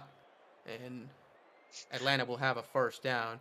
I mean, it does make sense to obviously accept it either way because you get the 1st down back, right? Right. But, right now, I mean, 24 points, it doesn't matter. Yeah, they really need a miracle to come away with 3 touchdowns in the first place, let alone the 2 2-point conversions. 8 players in the box for Jacksonville. Power I formation. BDG Hollywood gets the handoff, and BDG just gets back to the line of scrimmage, if that. Next Saturday, on Next Level, coverage of the Simulation Football League on Next Level Sports continues next Saturday, March 19, in a battle between the last 2 champions. Denver gets its shot to humble defending champ Baltimore before Atlanta and St. Louis try to turn their seasons around with a critical East Division battle. Bonus coverage includes the Charleston, Carolina rivalry and 2 teams on the rise, Jacksonville against Tulsa. Coverage starts at 2:30 p.m. Eastern Time. Visit nlse.com to find Next Level Sports in your area. And yeah, Jacksonville is on the rise right now. They have lost against Atlanta, but They're 4-2. They're a really good football team, and just any team, you know, gets humbled from time to time as Absolutely. BDG gets another first. I mean, even if you look at their division, they are still leading the division. They were half a game against of Charleston. But this loss will put their record as the same as Charleston 4-3 in the season. But they've already faced Charleston and defeated them. So at least in the matchup scenario, they've got Charleston beat. So still a tough race for them in the division. There's still some games to go. They gotta make the most of it. Take one hell, jumps off sides again. I mean, to a point, Mark, I cannot blame it. Like, you're trying to get an explosive play. You're trying to get anything, like, you know, strip sack. You're trying to make something happen. Right. And you're trying to, you know, guess the count of the quarterback. Another 5 free yards for the Swarm. Right. You get more aggressive and take more risks. The later the game you get, especially in this score position, 7-31, anything you can get, any small thing. They'll need scores from all 3 levels of play: defense, offense, special teams, you know, just to catch up. To your point, as you were saying, you know, great effort by the Atlanta defense. Not only the 7 points allowed only, which were given up in the first quarter. It's just the total yardage. Jacksonville has been unable to move the ball for about 20 minutes already. And Atlanta is just bleeding this clock dry as loss of 1 yard is going to bring up a 2nd and 6. A lot of it, though, has got to be, you know, you got to give credit again to BDG Hollywood. He's shown up again tonight. His only 2nd game with over 100 yards for him. He showed that tonight he is definitely one of the crux of this offense, besides Brian Dynasty and the helm. Absolutely, you know, the BDG, Vultures, they've been, and Siege Falco, of course, they've been the backbone of this offense for so many years. You know, Brian Dynasty, of course, very good quarterback, but he's newer to the offense. I mean, you know, Brian Dynasty was the quarterback. Marcus Dunhill was the quarterback, and you know, it's been BDG, Boo, and Siege for many seasons. All of them with a ring. 3rd and 6 here. Ball at the 30-yard line. It's gonna be 12 personnel, and I will give the ball to the running back again. And I think BDG is out of the game. I think they've called the dogs out. So we're gonna go to the 2-minute warning. Atlanta 31, Jacksonville 7. You're watching the Simulation Football League presented by APA Music on Next Level Sports. We'll be right back.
2 minutes left in this one. Atlanta in complete control, 31-7. A handoff goes to the outside, and the backup is going to be tackled just right there at the line of scrimmage. Mark, this game was 7-7 in the first quarter. Correct. And Atlanta make those defensive adjustments, and Jacksonville has been just completely stifled ever since. Yeah, absolutely. You're right with the defensive adjustments. Something that, they have struggled with all season. They have been one of the worst scoring defense team. Probably, I think it is the worst leading up to this game. But they have turned that around. They're the 13th best. So in the middle of the pack. But they've turned it around this game for sure. Ball is fair caught by Zachary Patton at the 35-yard line. And don't go anywhere after the conclusion of this game. Bonus coverage between the Baltimore Vultures and the Sioux Falls Sparrows comes your way. A very good matchup, as you can see on the top right of your screen. 21-14, Baltimore leads. That game's just starting the fourth quarter, so we're going to get plenty of bonus coverage. As Marcus Dunhill is going to throw the pass deep outside. It's going to be knocked away and incomplete as Jay Miraculous gets the PD, and it's going to be second down. We've been calling his name all night, all afternoon. Jay Miraculous, another pivotal defensive player in this Atlanta defense. And again, showing right there his ability to just stick to the defender and come away with a deflection. Now 10 yards to go. 4 wide receivers. They're going to try the fade route to Kingston Ellington again, I think, Mark. Let's see if they can get it this time. Top of the screen. Yep. Dunhill doesn't have anywhere to throw until very late when he contacts. I think is... Who is that? Is that... Cannot read the number. I'm sorry, folks. That may be... Well, we'll get you a number later. There it is again. The pass is going to be caught for a first down and plenty more. Getting to the 25-yard line. A great play. Yeah, then Shea Carroll, a great play right there. Nice broken tackle. And the spark of life that they would have wanted to see earlier in the game, they're now showing here. I guess one of the things that stifled them is the fact that they haven't spread the ball too much, especially to Shea Carroll. Not until this quarter of the game. Great route by Shea Carroll, and he was the one who caught the previous pass. So 2 back-to-back catches by Shea Carroll, former Baltimore Vulture. And Jacksonville will have 3 wide receivers this time. Look for the slant routes here. Or maybe a deep corner to the far sideline if they want to get to the end zone. Nope, they're going to check it down to Willis, and the pass is incomplete. To the benefit of Jacksonville, that was going to be a 3-yard loss.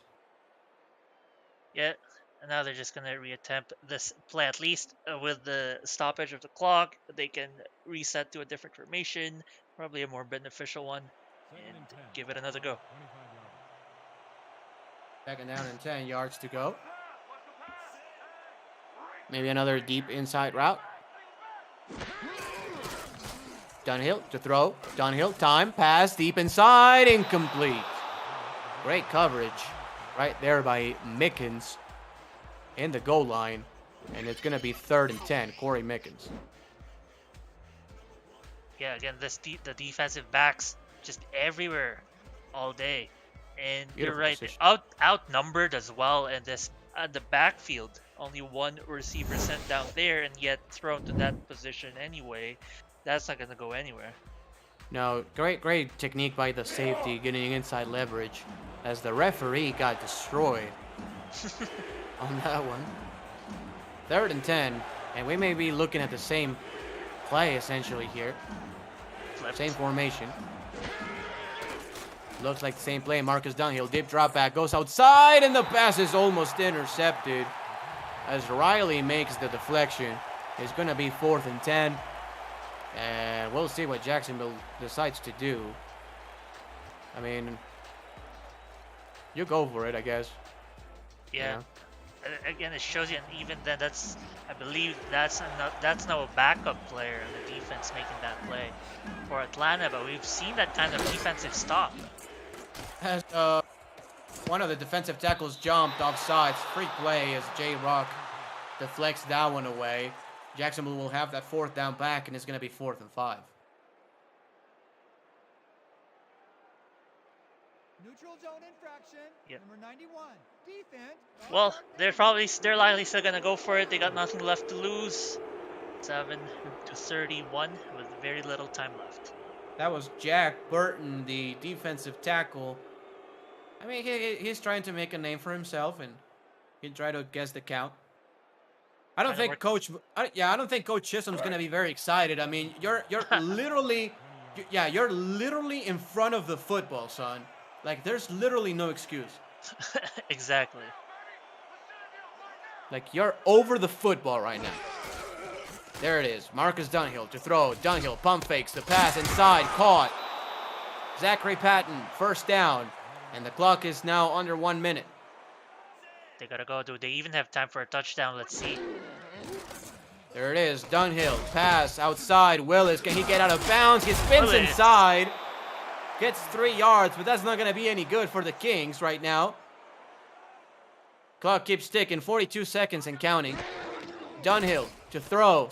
Marcus Dunhill outside. Pass caught. Touchdown, Kingston Ellington. Kingston Ellington, finally one of the, I think he is, the most receptions for this Jacksonville offense, this receiving core, already with 6 receptions and 10 targets. That puts him at over 100 yards. Sorry, that's 94 yards for him already tonight, almost over 100 yards. And he is the silver lining for this offense who has struggled all day today. Kingston Ellington, you know, really the up-and-coming receiver, right there with Zachary Patton. Obviously, he's the rookie. But, you know, Kingston Ellington at 6'5", 212, trying to join those incredible wide receivers that the Kings have had in their history. I mean, you speak about Duke Wilson, you know, back in the day, and Ken Gossett, right? And like Jordan Jennings. There's so many receivers that Jacksonville Kings have had in their history that have been so good. And Kingston Ellington, only his 3rd season in the league, 2nd with the Kings. Onside kick bobbles around and is going to be recovered by the Kings. Wow. As Callan Steele, the Well tight done. end, recovers that one.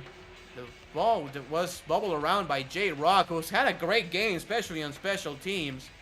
But that time, he was unable to grab that one. Jacksonville gets the ball again.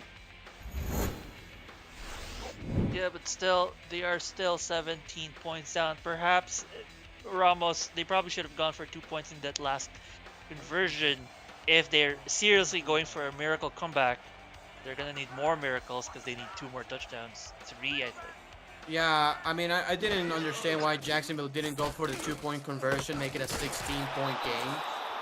Because obviously, if you're onside kicking, you're not giving up completely, right? So Right. put the score 31-15. That's 16 points.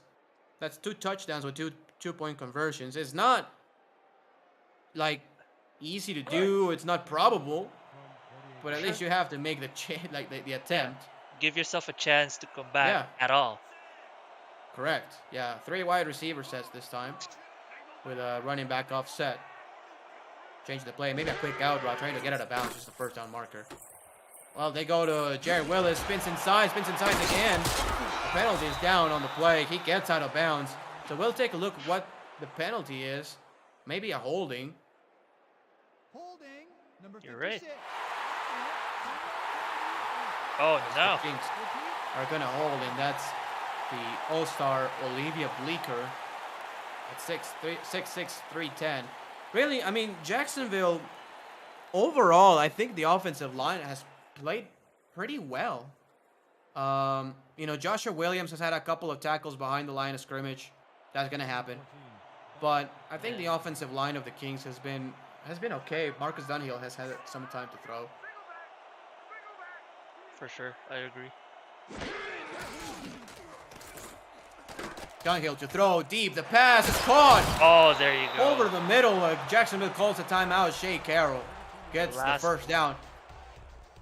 Wow, Shea Carroll coming up big time at the end of the ball game. Again, this is what I was saying. You'd wish we'd seen these throws to this person sooner in the game, because things that Shea Carroll can do as an offensive weapon are incredible, showing right there. Another huge game. To your point of this offensive line working well for Marcus Dunhill, giving him protection, I think we've only seen him being touched once, at least getting sacked once. Yeah. Nothing else. So, yeah, so far so good for them. I do agree. Johnny Hill passes. He caught. Zachary Patton is going to get 8 yards, and let's see if they can snap the ball again. Tim Hackett in the chat, it says, props to Ramos and Mark for not strangling each other in the booth during this game. What he doesn't know, well, he says that because he wasn't in the call during the halftime show. I had plenty of time, and so that's why it wasn't seen live. Right. Anything that happens behind the scenes stays behind. It stays behind. There you go. 7 seconds left. Jacksonville trying to put the ball in the end zone one more time. 3rd and 2. Dunhill to throw. Jared Willis. Can he get to the sideline at least? No, he cannot. And that's the end of the ball game. Atlanta wins it 31-14 in dominant fashion, Mark, especially in the second half. Yep, absolutely, especially in the second half. Besides the one touchdown that they allowed Jacksonville late, they've kept them to only 7 points. And that 7 points, mind you, was in the first quarter, no less. So for over 3 quarters, they've held them scoreless. A lot of credit to everyone in the defense, the entire defensive line, Leo Jefferson, Joshua Williams. Everyone has been incredible. Joshua Williams especially stopping the run. We've seen Jacksonville working well last week in their last game with their run. This time they did their homework. Atlanta did, and they sent this Jacksonville offense home packing. Yeah, just a complete team effort. I mean, defensively, they were great. Offensively, BDG Hollywood was very, very good. We saw Jamal Wooding, especially in the first half, and then in the second half, it was more of a run game. Who's your player of the game, Art? That's difficult to call. I'd give it to BDG Hollywood, but Brian Dynasty statistically also had a great game tonight, 108 yards. Shared 2 interceptions, but it's still 16 of 20, a very clean game, 80% completion. Very likely BDG Hollywood. But man, this game is a huge win for this Atlanta team who is 1.5 games back from Louisiana in their division. This win is a huge win. We like to thank Mr. King Rashid and Mark Chisholm on the stats truck, doing a phenomenal job. And your player of the game is going to be BDG Hollywood. 28 carries, 125 yards, and a score. Thank you very much for watching this presentation of the Simulation Football League. We'll send it to Baltimore. Matt Wilson and Mike Daggs have the call. For Mark Lopez, I'm Ramos Lynn. Thank you very much. The end of it. Extra point try from the Shark is up and good. 28-14, Baltimore with the lead out in front of the Sioux Falls Sparrows. We'd like to welcome in a new audience who just finished watching the Atlanta Swarm defeat the Jacksonville Kings 31-14. You are watching the Sioux Falls Sparrows taking on the Baltimore Vultures. Baltimore now out in front 28-14 over the visiting Sparrows. Defending champions. Just finished a lengthy 13-play, 99-yard drive. It started all the way back at the 1 after a great punt from the Sparrows. Oh no! AJ Levy says this game's not over yet. Let me just go ahead and get a touchdown. Crosses midfield. He's off to the races. No one's going to touch him. They're not quite done yet, Matt. Touchdown Sparrows. AJ Levy welcoming in that new TV audience as well, showing him what he can do, bringing it to the house. Levy just breaking tackles like a maniac there.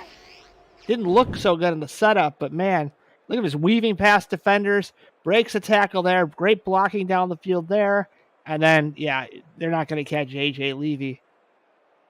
AJ Levy getting his 14th career kick return for a touchdown.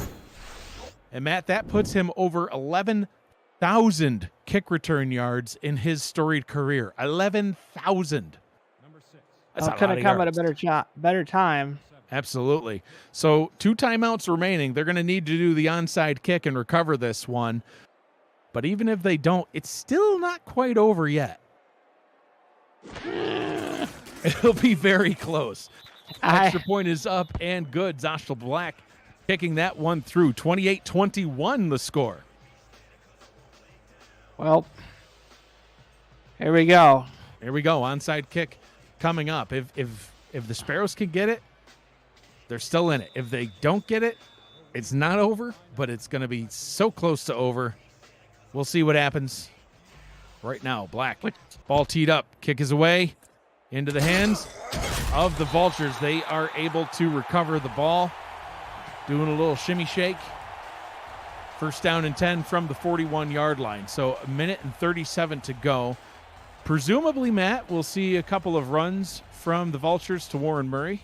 And Sparrows will be forced to use their timeouts. But, just when we thought they were going to run out the clock on the last drive, they threw a touchdown pass. So Yeah, I wouldn't be throwing the ball. No way. No. Free play. Sparrows jumping off sides. So that's going to hurt them. That run good for a gain of about 4 or so. We'll see if they accept or decline this penalty. They should accept it. Gives them more downs. Neutral zone infraction, number 90. It is indeed a neutral zone infraction called on the Sparrows. Number 90, James Kelly, jumping off sides.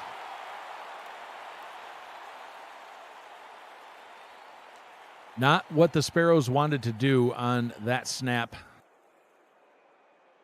Emotions running high after not recovering that onside kick. The defense just trying to do everything that they can now to try to get this ball back. Jack Wigmore, he threw 3 picks but still has a triple-digit quarterback rating.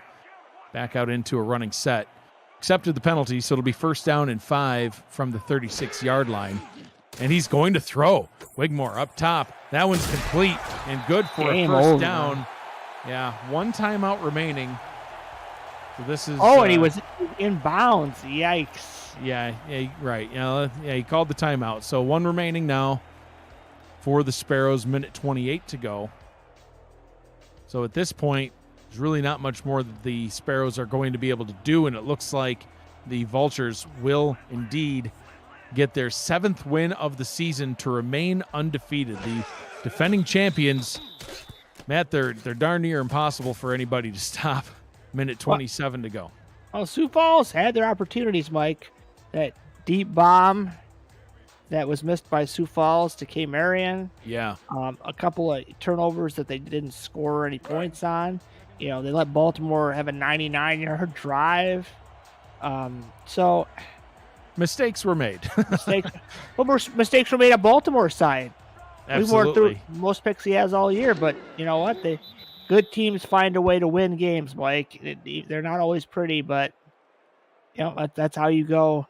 7-0 so far. You make the plays to win games, and that's exactly what Baltimore did. They made enough good plays to just hang on to this one. Absolutely, Matt. Third down and 13 with just over a minute to go in the ball game. We'll see another kneel down, and the game clock is still going to be slightly ahead of the play clock, so they'll have to punt this one away.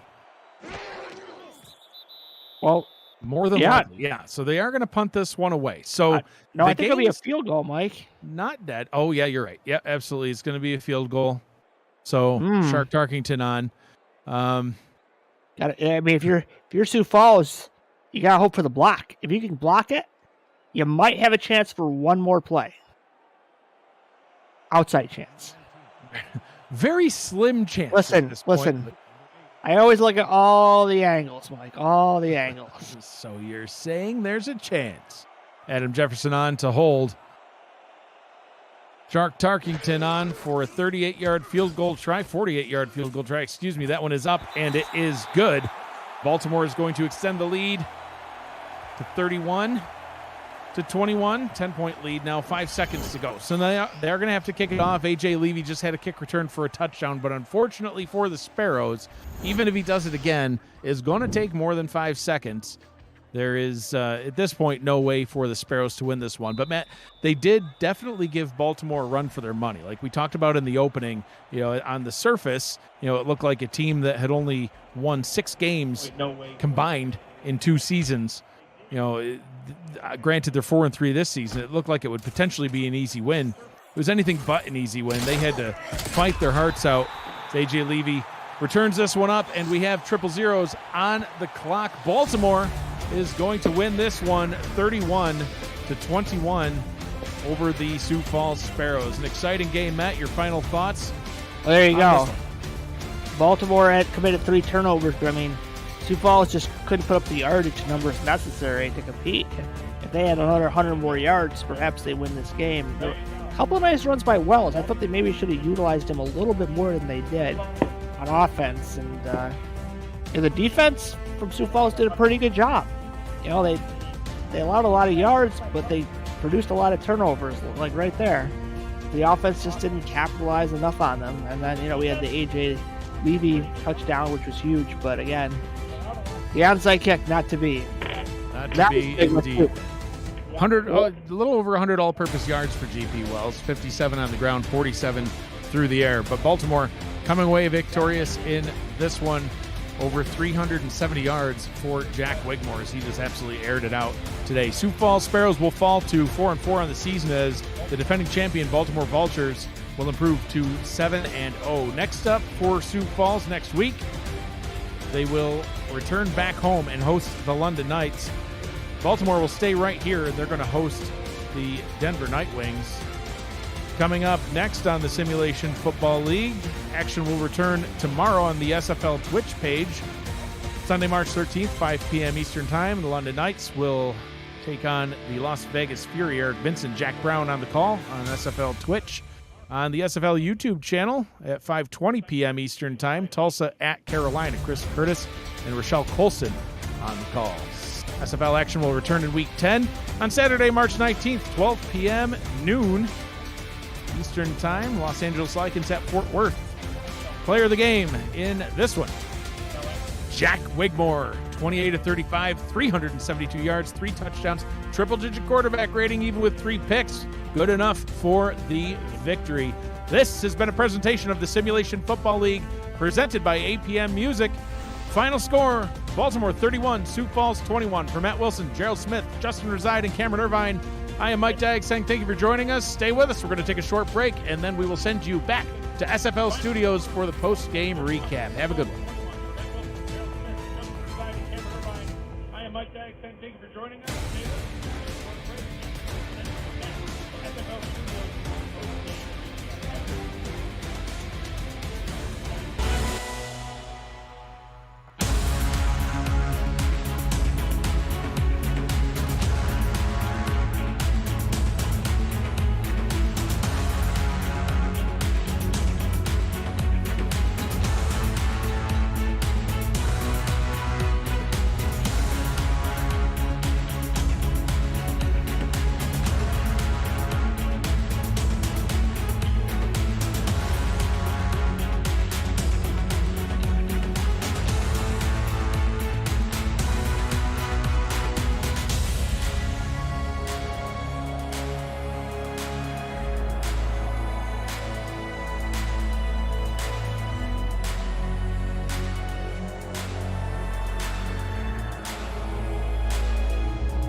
Welcome back to SFL Studios, where the sun is setting on Week 8 action here on this Saturday. And let's start with Baltimore, Mike. The Baltimore Vultures finish the week unbeaten once more.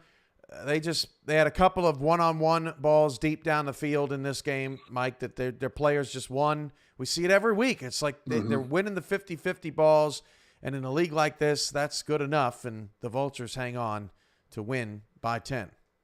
Yeah, Cam, 18-1 in their last 19 regular season games. They just keep rolling. They keep doing championship team type things. Once Sioux Falls has made this game kind of close, it was 21-14. Baltimore pinned deep back on their own 1-yard line. And what they do, they go on a championship drive, basically get back down in scoring range, cash that in with a touchdown to Lloyd Graham Jr. Sioux Falls did return the ensuing kickoff with A.J. Levy, one of the historically one of the best return men in league history. But then Baltimore came right back and closed the game out with a Sharp Tarkenton field goal. They just keep making championship plays. They made plays to keep that long drive alive. There was several third down conversions in that scoring drive that went up by 10, and they just keep winning games that way. Can Denver's high-powered offense be the one to stop Baltimore? You'll see that game on Next Level Sports next week when Baltimore welcomes Denver to town. Denver is fighting with Sioux Falls and Vegas and Arizona in that West lead, and they play D.C. tomorrow night. Well, Atlanta looks like the old Atlanta, Mike. They cruise and snooze over Jacksonville 31-14. And quite frankly, Mike, Jacksonville looked like the Kings of old over the past couple of seasons. Jared Willis got a bunch of touches, did nothing with it. Atlanta was all over him. Joshua Williams had a really nice game on the line. And we got to see Atlanta's weapons wake up a little bit. They made good use of their bye. They're now 4-3 and still chasing Louisiana atop the East. Yeah, Atlanta looked very, very, very well in the first half of this game. Offensively, the defense played solid the entire game. And maybe they didn't need to do as much in the second half, so we didn't see as much from them, but they didn't make any mistakes, that cost them anything in that second half. Brian Dynasty had a solid game, 202 yards and a couple of touchdown passes. We saw BDG, make an appearance in this game, 225 yards and a touchdown for him. And as you mentioned, Wooding in the first half. We saw Roosevelt in the first half, make plays and score touchdowns. So they look very solid. The defense looked well. We saw a pick six also on the defense. Cree Higgins with a big touchdown, pick six in that first half as well. So Atlanta, they looked good. Jacksonville have been struggling offensively, even though they have a winning record. And it showed a little bit today. So Atlanta, are they all the way back? I want to see them a couple of more weeks, but this is definitely a step in the right direction for them. Yeah, Jacksonville, I'm sure, taken aback a little bit by some of the new wrinkles that Atlanta saw. So we'll see how teams adjust to the swarm next week. A reminder that we have a triple header tomorrow night starting at 5 p.m. Eastern. We start tomorrow afternoon in Las Vegas. But give the fans one thing that you're looking out for, Mike. I'll give you one to give you some time. If Tulsa really is the real deal, go into Carolina and don't make it close, right? Carolina lives in these one-score games. They're a very good team. But if Tulsa wants to take it to the next level, that's something that I'm going to be looking out for after they handled Charleston pretty good last week. You look at these 6 games on the slate, half the teams in action in the league tomorrow night. What's one thing you're on the lookout for? Yeah, Cam, as you mentioned, you're going to be looking at Tulsa and seeing if they're the real deal. I'm going to be looking at D.C. and seeing if they're the real deal. They took a step back last week. The offense was bottled up a little bit last week. Kevin Sade was kind of held under what he typically does in a game. I want to see how they bounce back against Denver. We're expecting a high-scoring game out of that game. We know Denver like to get up and down the field with you and put deep balls into Logan Keel and get Bailey O'Shaughnessy involved. I want to see how DC bounces back, and can they get back on that track that we thought that they were on to start the season off with. We appreciate all your viewership. If you ever want to be a player and get involved in the SFL, you can do so at simulationfl.net. Just hit the Create a Player button. But for now, he's Mike St. Green. He's over there. He's Mike St. Green. I'm Cameron Irvine. We got plenty of games, plenty of action tomorrow. We'll get geared up for that. But for all of us here at the SFL, in studio, and all across the world, I'm Cameron Irvine, and this has been the SFL on NXT. Have a great night, everybody. We'll see you next weekend.